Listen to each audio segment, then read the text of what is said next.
उसका 3/4 भाग कितने महीनों में नष्ट हो जाएगा। आपसे यहाँ ये चीज़ें पूछ रहा है कि अगर हम किसी रेडियो सक्रिय पदार्थ के बारे में बात करें तो उसका आधा जीवन जो है वो 4 मंथ का होता है, आधा जीवन 4 मंथ का होगा, तो उसका 3/4 भाग कितने महीने का होगा। तो इसको हम मैथ के कैलकुलेशन से भी निकाल सकते हैं कि अगर वो आधा भाग 4 महीने का है, इट मीन्स अगर वो पूरा 1 भाग है तो वो 8 महीने का होगा। तो आपसे यहाँ क्वेश्चन कर रहा है कि उसका 3/4 भाग कितने महीनों में नष्ट होगा। तो अगर 8 है, इसका हम 3/4 निकालते हैं तो मुख्य रूप से हमारे पास जो उत्तर आता है वो 6 आता है।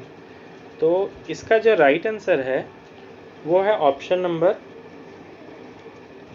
ए, कि ये मुख्य रूप से 6 महीनों में नष्ट हो जाएगा।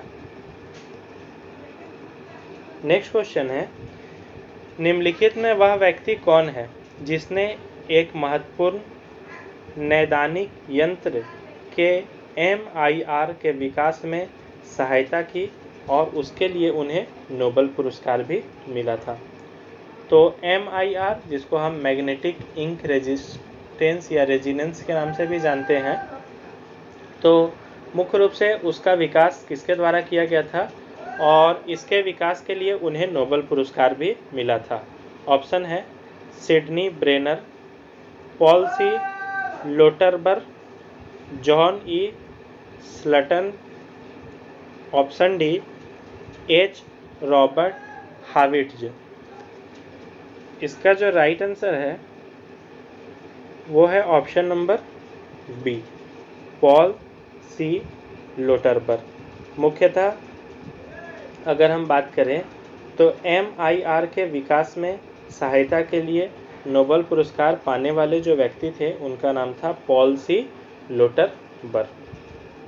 नेक्स्ट क्वेश्चन है, न्यूक्लियर रिएक्टर में भारी जल का प्रयोग किस रूप में किया जाता है। अगर हम न्यूक्लियर रिएक्टर के बारे में बात करें तो न्यूक्लियर रिएक्टर में जितने भी भारी जल होते हैं उनका मुख्यतः प्रयोग किस रूप में किया जाता है। ऑप्शन है शीतलक, ईंधन, नियामक, इनमें से कोई नहीं। इसका जो राइट आंसर है वो है ऑप्शन नंबर सी, नियामक। मुख्य रूप से न्यूक्लियर रिएक्टर में अगर हम भारी जल के रूप में बात करें तो न्यूक्लियर रिएक्टर में भारी जल के रूप में नियामक का उपयोग होता है। नेक्स्ट क्वेश्चन है, परमाणु रिएक्टर में प्रयुक्त ईंधन है। अगर परमाणु रिएक्टर के बारे में बात करें तो इसमें जो प्रयुक्त ईंधन होती है वो क्या है। ऑप्शन है कोयला, पेट्रोल, जलने वाली गैसें, यूरेनियम। तो परमाणु जो रिएक्टर हैं उनमें जो प्रयुक्त ईंधन होते हैं वो मुख्यतः क्या होते हैं। इसका जो राइट आंसर है वो है ऑप्शन नंबर डी, यूरेनियम। परमाणु रिएक्टर में मुख्य रूप से जो ईंधन पाए जाते हैं वो यूरेनियम का उपयोग होता है। नेक्स्ट क्वेश्चन है, नाभिकीय रिएक्टरों में ग्रेफाइट का प्रयोग किया जाता है। अगर नाभिकीय रिएक्टर के बारे में अगर हम बात करें तो इनमें मुख्यतः ग्रेफाइट का उपयोग किया जाता है। ये क्या है, ईंधन के रूप में, स्नेहक के रूप में, विमंदक के रूप में, विद्युत त्रोधी के रूप में। इसका जो राइट आंसर है वो है ऑप्शन नंबर सी। अगर नाभिकीय रिएक्टर के बारे में अगर हम बात करें तो नाभिकीय रिएक्टर में ग्रेफाइट के रूप में जो उपयोग किया जाने वाला पदार्थ है वो विमंदक के रूप में ग्रेफाइट को वहाँ पर उपयोग किया जाता है। नेक्स्ट क्वेश्चन है, ऑटोमोबाइल वाहनों द्वारा निष्कासित मुख्य नुकसानदेह गैस जिससे वायु प्रदूषण होता है निम्नलिखित में कौन सी है। तो अगर हम ऑटोमोबाइल के बारे में बात करें तो ऑटोमोबाइल या वाहनों द्वारा निष्कासित वैसी मुख्य नुकसानदेह गैस जिसमें वायु प्रदूषण काफ़ी तेज़ी से होती है वो कौन सी है। ऑप्शन है carbon monoxide, methane, carbon dioxide, ozone gas. इसका जो राइट आंसर है वो है option number A, carbon monoxide, जो कि मुख्य रूप से जितने भी फैक्ट्री हैं या फिर जो गाड़ी से निकलने वाला प्रदूषित धुआं है उनमें पाया जाता है, और ये काफ़ी तेज़ी से हमारे वायु को प्रदूषित करते हैं। ये ग्रीन हाउस गैस का एक उदाहरण है जो कि ओजोन लेयर को दिन प्रतिदिन क्षरित कर रहे हैं एवं मुख्य रूप से ग्लोबल वार्मिंग बढ़ा रहे हैं। नेक्स्ट क्वेश्चन है, भारत में निर्मित कौन सा मध्यवर्ती परास परमाणु क्षमता योग्य प्रक्षेपास्त्र है? तो अगर मुख्य रूप से हम परमाणु क्षमता योग्य प्रक्षेपास्त्र की बात करें तो इनमें से कौन सा है जो पूर्ण रूप से भारत के द्वारा निर्मित की गई है? ऑप्शन है अग्नि, पृथ्वी, नाग, त्रिशूल। इसका जो राइट आंसर है वो है ऑप्शन नंबर ए, अग्नि। मुख्य रूप से अगर भारत में निर्मित हम मध्यवर्ती पारस परमाणु को देखें तो इसमें जो प्रक्षेपास्त्र हैं उनको अग्नि के नाम से जाना जाता है। अग्नि जो कि भारत की निर्मित एक प्रक्षेपास्त्र मिसाइल है। नेक्स्ट क्वेश्चन है, निम्नलिखित में से कौन से गैस सबसे अधिक विषाक्त होते हैं? तो इनमें से कौन सा गैस है जो कि सबसे अधिक मात्रा में विषाक्त होते हैं? ऑप्शन है carbon dioxide, carbon monoxide, sulphur dioxide, chlorine. इसका जो राइट आंसर है वो है option number B, carbon monoxide मुख्य रूप से सबसे अधिक विषाक्त गैस है, जो कि जितने भी फैक्ट्री हैं या फिर ऑटोमोबाइल्स गाड़ियां हैं उन सभी के धुओं में पाया जाता है, और ये काफ़ी तेज़ी से हमारे वायुमंडल को प्रदूषित कर रही है, ओजोन लेयर को नष्ट करते जा रही है एवं ग्लोबल वार्मिंग की संख्या को काफ़ी तेज़ी से बढ़ा रही है। नेक्स्ट क्वेश्चन है, ओजोन परत का अवक्षय मुख्यतः किस कारण से होता है? अगर हम ओजोन परत के अवक्षय के बारे में बात करें तो यह मुख्यतः किस कारण से होता है? ऑप्शन है ज्वालामुखीय उद्भेदन, विमानन ईंधन, रेडियोधर्मी किरणें, ऑप्शन डी क्लोरोफ्लोरोकार्बन। इसका जो राइट आंसर है वो है ऑप्शन नंबर डी, क्लोरोफ्लोरोकार्बन।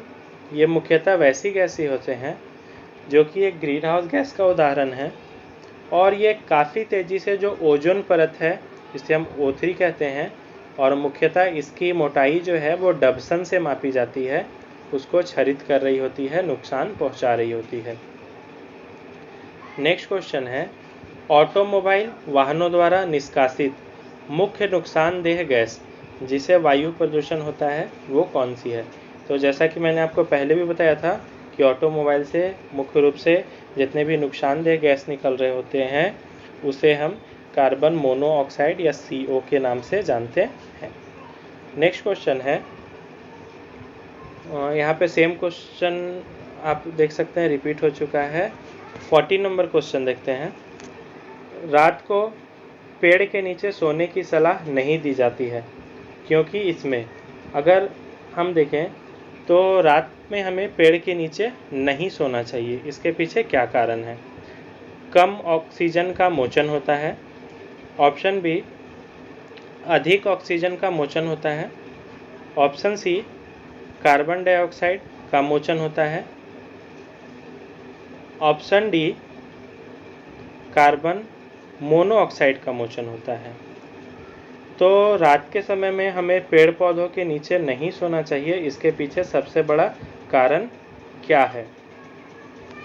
तो अगर हम देखें तो इसके पीछे सबसे बड़ा कारण ये है कि रात के समय कार्बन डाइऑक्साइड का मोचन होता है, जैसा कि दिन के समय में देखते हैं कि जो पेड़ पौधे हैं वो कार्बन डाइऑक्साइड लेते हैं एवं ऑक्सीजन छोड़ते हैं, जबकि रात के समय पेड़ पौधे भी जो है वो ऑक्सीजन लेने लगते हैं एवं कार्बन डाइऑक्साइड छोड़ने लगते हैं। ठीक उसी प्रकार मनुष्य हमेशा से ही ऑक्सीजन लेता है एवं कार्बन डाइऑक्साइड छोड़ता है। तो अगर पेड़ पौधों के नज़दीक वो सोया हुआ है तो वैसे सिचुएशन में वहाँ पे कार्बन डाइऑक्साइड की मात्रा काफ़ी बढ़ सकती है एवं मनुष्य के गले में खराश एवं गला फंसने की संभावना हो सकती है। इसलिए रात के समय पेड़ पौधों के नीचे सोने की सलाह नहीं दी जाती है। तो इसका जो राइट आंसर होगा वो है option number C. Next question है, जिंक फास्फाइड का आमतौर पर प्रयोग किया जाता है। जिंक फास्फाइड जिसका मुख्यतः किस रूप में प्रयोग में लाया जाता है? ऑप्शन है कवकनाशी के रूप में, शाकनाशी के रूप में, कृंतकनाशी के रूप में, गंधक के रूप में। इसका जो राइट आंसर है वो है ऑप्शन नंबर सी, कृंतकनाशी के रूप में। जिंक फास्फाइड एक ऐसा पदार्थ है जिसको कृंतक के नाश के रूप में उपयोग में लाया जाता है। नेक्स्ट क्वेश्चन है, प्राकृतिक में पारिस्थितिकी तंत्र में निम्नलिखित में किस तत्व का प्रतिशत सबसे अधिक होता है? अगर पारिस्थितिकी में हम बात करें तो इनमें से कौन सा तत्व है जिसका प्रतिशत सबसे अधिक है? ऑप्शन है नाइट्रोजन, कार्बन, फास्फोरस, हाइड्रोजन। इसका जो राइट आंसर है वो है ऑप्शन नंबर ए, नाइट्रोजन। मुख्य रूप से अगर नाइट्रोजन गैस के बारे में हम बात करें तो प्रकृति में सबसे ज़्यादा मात्रा में पाए जाने वाली गैसों में नाइट्रोजन सर्वश्रेष्ठ है। नेक्स्ट क्वेश्चन है, वायु का मुख्य घटक क्या है? इनमें से वायु में मुख्य रूप से क्या होते हैं? ऑप्शन है nitrogen, carbon dioxide, oxygen, hydrogen. इसका जो राइट आंसर है वो है ऑप्शन नंबर ए। अगर हम अपने वायुमंडल के बारे में बात करें तो पूरे वायुमंडल में 78% भाग जो है नाइट्रोजन पाया जाता है, जबकि 21% जो है ऑक्सीजन पाया जाता है। बाकी के जो 1% है, इस 1% में रिमेनिंग जितने भी गैसेज हैं वो सभी मुख्यतः पाए जाते हैं। तो इसका जो राइट आंसर होगा वो होगा ऑक्सीजन, माफ़ कीजिएगा, नाइट्रोजन। नेक्स्ट है, विज्ञान की वह शाखा जिसमें जीवाश्मों का अध्ययन होता है। तो विज्ञान की वो शाखा के बारे में हमें बताना है जिसमें मुख्य रूप से हम जीवाश्मों का अध्ययन करते हैं। ऑप्शन है पैलियोंटोलॉजी, इकोलॉजी, इथोलॉजी, इनमें से कोई नहीं। इसका जो राइट आंसर है वो है ऑप्शन नंबर डी। यहाँ पर आपसे ये चीज़ें पूछ रहा है कि विज्ञान की वो शाखा जिसमें जीवाश्म का अध्ययन किया जाता है, फॉसिल्स, इन सभी का अध्ययन किया जाता है, इस शाखा को मुख्य रूप से अगर हम देखें तो जितने भी जीवाश्म हैं ये सभी जूलॉजी के अंतर्गत आते हैं। तो इसका जो राइट आंसर हो जाएगा वो होगा ऑप्शन नंबर डी। नेक्स्ट है, उद्विकास के सबसे अधिक ठोस प्रमाण किससे मिलते हैं? अगर हम उद्विकास की बात करें तो इसका सबसे ठोस प्रमाण हमें किसके द्वारा मिलता है? ऑप्शन है जीवाश्मों में, अवशेषी अंगों में, तुलनात्मक संरचना से, इनमें से कोई नहीं। इसका जो राइट आंसर है वो है ऑप्शन नंबर ए। अगर उद्विकास के बारे में हम बात करें तो इसका सबसे अधिक ठोस प्रमाण जितने भी प्रकार के जीवाश्म हैं उन सभी में मिलता है एवं पाया जाता है। नेक्स्ट क्वेश्चन है, स्तनियों के भ्रूणीय विकास में हृदय का क्रमिक विकास होता है। हृदय पहले मछलियों के हृदय की भांति द्विवेशमी, फिर उभयचर के हृदय के भांति त्रिवेशमी तथा अंत में चौथे वेशमी, जिसे हम चार कोष्ठीय भी कहते हैं, हो जाता है। यह तथ्य किस परिकल्पना से संबंधित है? ऑप्शन है मेंडलेवियन सिद्धांत, हॉडी-विनबर्ग के नियम, ऑप्शन सी बायोजेनेटिक नियम, ऑप्शन डी लैमार्क के सिद्धांत। तो इसमें से आपसे मुख्य रूप से ये चीज़ें पूछ रहा है कि जितने भी मैमल्स स्तनी होते हैं उनके हृदय पहले 2 कोष्ठीय होते हैं, उसके बाद वो 3 कोष्ठीय में परिवर्तित होते हैं, उसके बाद वो 4 कोष्ठीय में परिवर्तित होते हैं। तो ये परिकल्पना मुख्यतः किस तरह से काम कर रही होती है, ये सिद्धांत किसके द्वारा परिकल्पित या प्रतिपादित किया गया था। इसका जो राइट आंसर है वो है ऑप्शन नंबर सी, बायोजेनिक नियम। मुख्यतः अगर देखा जाए तो बायोजेनिक नियम या बायोजेनिक सिद्धांत के द्वारा इन सभी चीज़ों को प्रतिपादित किया गया था एवं सिद्धांत प्रस्तुत किए गए थे। नेक्स्ट क्वेश्चन है, प्रोटोथीरिया का विकास हुआ था। प्रोटोथीरिया, इसके अगर हम विकास के बारे में बात करें तो मुख्यतः इसका विकास कैसे हुआ था। ऑप्शन है सरीसृपों से, उभयचरों से, यूथीरिया से, पक्षी से। इसका जो राइट आंसर है वो है ऑप्शन नंबर ए। अगर हम सरीसृपों की बात करें तो मुख्यतः जितने भी प्रोटोथीरिया हैं इन सभी का विकास सरीसृपों से हुआ है। नेक्स्ट क्वेश्चन है, विज्ञान की किस शाखा में भूगर्भ विज्ञान और जंतु विज्ञान की समागम है। विज्ञान की वो कौन सी शाखा है जिसमें मुख्यतः हम जंतु विज्ञान एवं भूज्ञान दोनों को कंबाइंड रूप से पढ़ रहे होते हैं। ऑप्शन है आर्कियोलॉजी, प्राणी भूगोल, जीवाश्म विज्ञान, समाजशास्त्र। इसका जो राइट आंसर है वो है ऑप्शन नंबर सी, विज्ञान की वैसी शाखा जिसे हम जीवाश्म विज्ञान के नाम से जानते हैं। इसमें मुख्यतः हम भूगर्भ विज्ञान एवं जंतु विज्ञान इन दोनों से संबंधित चीज़ों एवं तथ्यों को पढ़ रहे होते हैं। नेक्स्ट है प्रोटोजोवन, जिसमें पौधे और जंतुओं दोनों के लक्षण होते हैं और जिसे इनका संयोजक माना जाता है। तो प्रोटोजोवन जो कि मुख्य रूप से अगर देखा जाए तो पौधों और जीव जंतु दोनों में इसके लक्षण पाए जाते हैं और इसका संयोजक किसे माना जाता है। ऑप्शन है एंटमीबा, ट्रिपनेसोमा, पैरामीशियम, युगलिना। इसका जो राइट आंसर है वो है option number D, Euglena. Euglena जो कि एक कोशिकीय पदार्थ होते हैं और मुख्य रूप से ये पौधे और जीव जंतु दोनों के लक्षण के संयोजन इसमें पाए जाते हैं। नेक्स्ट क्वेश्चन है, विकासवाद का सिद्धांत किसने प्रतिपादित किया था। विकासवाद या थ्योरी ऑफ इवोल्यूशन के नाम से भी इसे जाना जाता है। इसका सिद्धांत मुख्यतः किसके द्वारा प्रतिपादित किया गया था। ऑप्शन है वालेस ने, स्पेंसर ने, डार्विन ने, हक्सले ने। इसका जो राइट आंसर है वो है ऑप्शन नंबर सी।